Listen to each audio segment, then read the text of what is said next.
नमस्कार विद्यार्थी मित्रांनो, मी संतोष बोडेवर आपलं स्वागत करीत आहे विद्या कोचिंग क्लासेसमध्ये. तर आपला आजचा झालेला भाग 2चा प्रश्न पेपर, त्याचं उत्तर आपण पाहू. त्याचं उत्तर जर पाहिलं तर पहिल्या प्रश्नाचं उत्तर होतं पर्याय क्रमांक बी. दुसऱ्या प्रश्नाचं उत्तर होतं इथं पर्याय क्रमांक सी होतं 1 सेंटीमीटर. तिसऱ्या प्रश्नाचं खालील हा बिंदू एक्स अक्षावर आरंभ बिंदू उजवीकडे आहे, त्याचं बी उत्तर होतं 0 आणि 2. त्याच्यानंतर आपण पुढचं बघितलं, चौथ्या प्रश्नाची रिकामी जागी होती पर्याय क्रमांक सी. त्याच्यानंतर आपल्याला उत्तर काढायचं होतं. याच्यानंतर डिटेलमध्ये आपण सर्व प्रश्नाची उत्तर पाहणारच आहे. त्याच्यामुळे व्हिडिओला आवडला तर व्हिडिओला लाईक आणि चॅनलला सबस्क्राईब करा. याचं उत्तर होतं 9 आणि 9-25 होतं. ठीक आहे, 9-25. त्याच्यानंतर याचं उत्तर होतं पर्याय क्रमांक 2 10 सेंटीमीटर होतं. त्याच्यानंतर पर्याय क्रमांक 2च म्हणतो इथं साईड बाजू बरोबर काय होतं, बाजू बरोबर 10 सेमी याचं उत्तर होतं. त्याच्यानंतर इथं जर आपण पाहिलं उत्तर, याचं 290 उत्तर येईल. ठीक आहे, 290.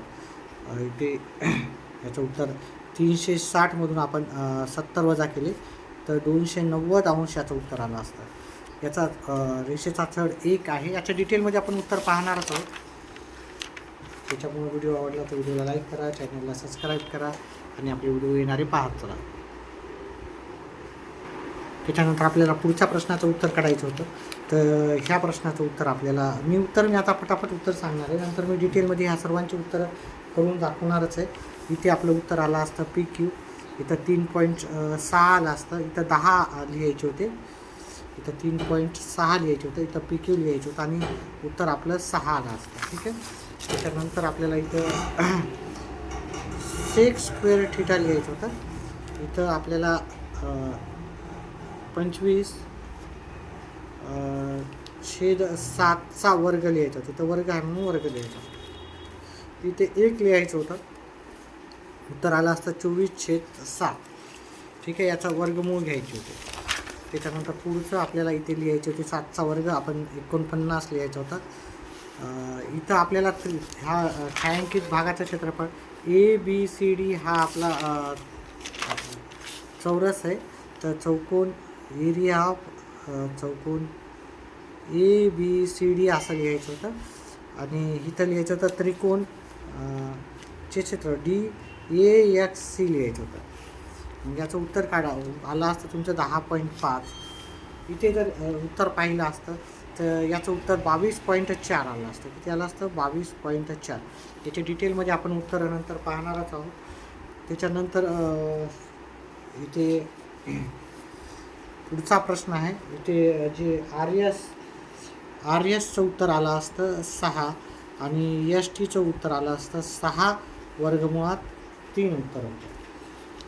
चला, डिटेलमध्ये मी सांगितल्याप्रमाणे नंतर डिटेलमध्ये उत्तर पाहणारच आहोत. व्हिडिओ आवडला तर व्हिडिओला लाईक करा, चॅनलला सबस्क्राईब करा. त्याच्यानंतर आपल्याला इथं DNची किंमत आली असती 7.5. आपल्याला काही सिद्धता करायची आहे, त्यानंतर करू. तिथे उत्तर होतं 8 आणि 13 उत्तर होतं याचं. त्याच्यानंतर आपल्याला कृती पूर्ण करायची होती. इथं कृतीमध्ये आपल्याला उत्तर आलं आहे, इथे 2 आलं असतं, इथं 3 आलं असतं.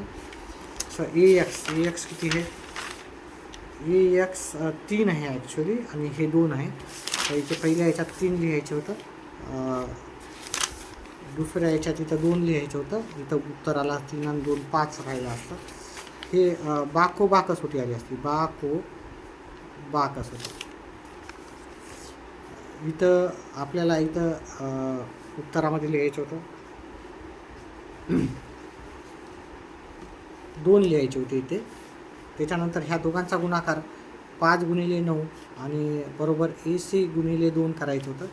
हे 45/2. तर मग उत्तर आलं असतं 22.5. इथं उत्तर होतं 22.5 उत्तर होतं. त्याच्यानंतर इथे जी बाजू आपल्याला कृती पूर्ण करायची होती, इथे हे 45 डिग्री आलं असतं. त्याच्यानंतर इथे आलं असतं वर्गमुळात 1/√2, 1/√2. इथं वर्गमुळात 8, इथं वर्गमुळात 2 आणि उत्तर इथं आलं असतं 2. ठीक आहे, बाकीचे सर्व उत्तर मी सांगणारच आहे. इथे आकृती काढायची होती. इथे ही आकृती आली असते तुमची अशी आकृती काढायची होती. इथून 5.7चं अंतर घ्यायचं होतं. हे इथं असं मधात छेदल्या गेलं असतं. नंतर इथून आपण असं मार्किंग करायची होती आणि नंतर ही स्पर्शिका तुमची अशा पद्धतीने आली असते. ठीक आहे. मग नाव द्यायचे होते ABCD. तुम्हाला काय नाव द्यायचं द्या. हे बिंदू P होता, त्याच्यामुळे इथं बिंदू O केंद्र, इथं O केंद्र आणि P बिंदू इथं P पाहिजे होते. त्याच्यानंतर इथं AB नाव काहीतरी द्या तुम्ही. उत्तर झालं असतं. त्याचा पुढचा प्रश्न पाहू. ह्या बाकी प्रश्नाचे उत्तर आपण डिटेलमध्ये आपल्या येणाऱ्या व्हिडिओमध्ये पाहूतात. व्हिडिओ आवडला तर व्हिडिओला लाईक करा, चॅनलला सबस्क्राईब करा आणि आपले येणारे व्हिडिओ पाहत चाला. ठीक आहे. अशा प्रकारे आपण सर्व प्रश्नाची उत्तरे आपण डिटेलमध्ये पाहिलेली आहे. ठीक आहे. तर व्हिडिओला लाईक करा, नक्कीच लाईक करसाल तुम्ही सर्व आणि चॅनलला सबस्क्राईब करा. व्हिडिओ पाहिल्याबद्दल धन्यवाद.